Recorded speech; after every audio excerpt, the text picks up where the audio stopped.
موجودہ دور میں اہل وطن شدید ذہنی دباؤ کا شکار ہیں۔ آپ معاشرے کا جائزہ لیں تو آپ کو اپنے ارد گرد بسنے والے لوگ حالات سے پریشان نظر آئیں گے۔ انہی پریشانیوں کی وجہ سے گھریلو ناچاکیوں کے واقعات اور خودسوزی کے سانحات بھی بڑھ رہے ہیں۔ سوشیالوجی کا مطالعہ کیا جائے تو اہل علم بتاتے ہیں کہ تنہائی اور سحر و تفریح سے دور رہنے والے افراد جلد زندگی میں مایوسی کا شکار ہو جاتے ہیں، اور مایوسی ہی خودسوزی کی سب سے بڑی وجہ بنتی ہے۔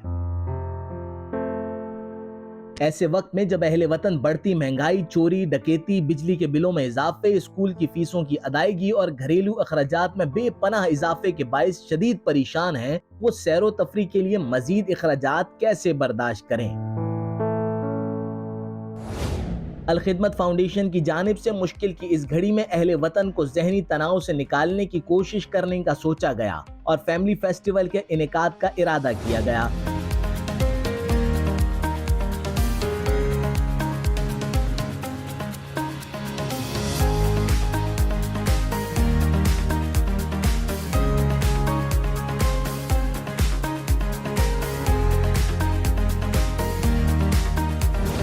اگرچہ یہ ارادہ خاصا مشکل تھا اور ٹکٹ کی مد میں معمولی رقم عوام کو فیسٹیول میں آنے سے روک سکتی تھی، اس فیسٹیول میں انٹری عوام کے لیے مکمل طور پر فری رکھی گئی تاکہ عوام بآسانی اپنے بچوں کے ساتھ اس فیسٹیول میں شرکت کر سکیں۔ یہ فیملی فیسٹیول کراچی کے علاقے گلشن حدید میں رکھا گیا اور بڑے پیمانے پر فیسٹیول کے انعقاد کے لیے الخدمت کے رضاکاروں نے کئی دن تک محنت کی۔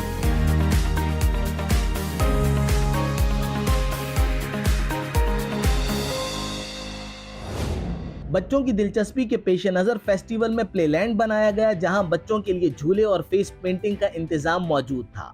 بچے جمپنگ کیسل، جھولوں اور فیس پینٹنگ سے خوب لطف اندوز ہوئے۔ اہم بات یہ تھی کہ فیسٹیول میں لگائے جانے والے اسٹالوں میں سے اکثر گھر پر کام کرنے والے افراد نے لگائے تھے۔ اسکول بیگ کے اسٹال، میک اپ، مہندی کے اسٹال، فوڈ اسٹال، کپڑوں کے فروخت کے اسٹال، برتنوں کے اسٹال، میک اپ کے سامان کے اسٹال اور اس کے ساتھ ساتھ کئی اور اسٹال بھی گھروں پر کام کرنے والے لوگوں نے لگائے۔ فیملی فیسٹیول انتظامیہ کی جانب سے کرائے کی مد میں انتہائی قلیل رقم لی گئی، لہٰذا یہاں دستیاب اشیاء کی قیمتیں مارکیٹ سے خاصی کم تھیں۔ عوام نے اس موقع کا فائدہ اٹھاتے ہوئے خوب شاپنگ کی۔ مزے کی بات یہ ہے کہ فیسٹیول میں کئی برانڈز کے سٹال بھی تھے۔ کراچی کی سب سے مشہور پشاوری آئس کریم، پیزا کے بڑے برانڈ اور دیگر بھی کئی سٹال فیسٹیول میں موجود تھے۔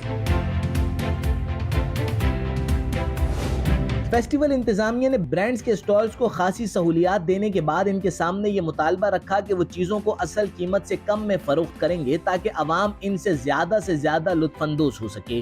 مشہور برانڈ کی آئس کریم مالک سے فیسٹیول کے اختتام پر بات ہوئی تو ان کا کہنا تھا کہ 90 کلو سے زائد آئس کریم فروخت کرنے کے بعد ہمیں سٹال بند کرنا پڑا کیونکہ فیسٹیول میں عوام نے بڑی تعداد میں شرکت کی تھی۔ آج الخدمت فیملی فیسٹیول گلشن حدید میں پشاوری آئس کریم کا سٹال لگا ہے اور ہم آنے والے تمام معزز مہمانوں کو خوش آمدید کہتے ہیں۔ 33 سال ہماری یہاں خدمات کو ہو گئے گلشن حدید میں، تو انشاءاللہ آئیں اسٹال پہ اور آئس کریم چیک کریں 20 روپے فی کپ کے رعایت کے ساتھ۔ الخدمت شعبہ میڈیکل کی جانب سے مفت طبی ٹیسٹ کی سہولت بھی فراہم کی گئی، جہاں سے شرکاء نے مفت شوگر، بلڈ پریشر اور خون کے ٹیسٹ کرائے اور مفت طبی مشورے بھی حاصل کیے۔ فیسٹیول میں شامل افراد کے لیے اسٹیج پروگرام کا بھی انعقاد کیا گیا تھا، جہاں ہزاروں افراد کے لیے بیٹھنے کا انتظام تھا۔ اسٹیج فیسٹیول میں شامل افراد کے لیے اسٹیج پروگرامز کا بھی انعقاد تھا۔ اسٹیج پروگرام میں کئی اسکولوں کے طلباء نے مختلف نغموں پر پرفارم کیا، اقبال کے کلام پڑھے گئے، نغمے گا کر ملک سے محبت کا اظہار کیا گیا۔ بچوں کے درمیان تقاریر کے مقابلے بھی ہوئے اور طلباء میں انعامات بھی تقسیم کیے گئے۔ حاضرین محفل اس اسٹیج پروگرام سے خوب لطف اندوز ہوئے اور پرفارم کرنے والے بچوں کو داد دی گئی۔ جماعت اسلامی کی مقامی قیادت نے بھی شرکائے محفل سے خطاب کیا، لیکن اہم یہ تھا کہ کوئی سیاسی گفتگو یا سیاسی سکورنگ نہیں ہوئی، بلکہ عوام کو فیسٹیول کے متعلق بتایا گیا اور انہیں اس بات کا یقین بھی دلایا گیا کہ یہ پہلا اور آخری فیسٹیول نہیں ہے، ایسے فیسٹیولز کا انعقاد ہوتا رہے گا۔ ہماری ٹیم نے بھی جماعت اسلامی ملیر کے امیر سے بات کی اور ان سے اس فیسٹیول کے متعلق کچھ سوالات کیے۔ یہ ایک بہت بڑا ایونٹ ہے جو یہاں کے لوگوں کو انٹرٹینمنٹ کے لیے ہم نے رکھا ہے، اس لیے کہ یہ آبادی اس شہر میں ایک جزیرے کی مانند ہے کہ یہاں کوئی چیز لوگوں کے پاس موجود نہیں ہوتی۔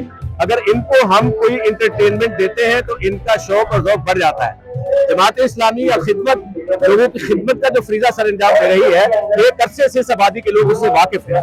یہی وجہ ہے کہ لوگوں کی دلچسپی جماعت اسلامی کے حوالے سے بہت زیادہ ہے، الخدمت کے حوالے سے بہت زیادہ ہے کہ الخدمت نے یہاں پر خدمات کی ایک سیریز جاری کی ہے. الخدمت کے سی ای او نے بات کرتے ہوئے دنیا بھر میں جاری الخدمت کے پروجیکٹس کی بریفنگ دی. تقریب کے اختتام پر امیر جماعت اسلامی حافظ نعیم الرحمان نے خطاب کیا. یہ وہ وقت تھا جب معاشرے کے ستائے لوگ تفریح کو بھول کر اپنے مسائل لے کر حافظ نعیم الرحمان کے پاس پہنچ گئے. امیر جماعت اسلامی کراچی نے عوام کے مسائل کو سنا اور ساتھ نبھانے کا عہد بھی کیا. حافظ نعیم الرحمان نے یہ اعلان بھی کیا کہ بنو قابل پروجیکٹس کے بعد کراچی کے طلبہ کو بلا معاوضہ CSS کی تیاری بھی کرائیں گے.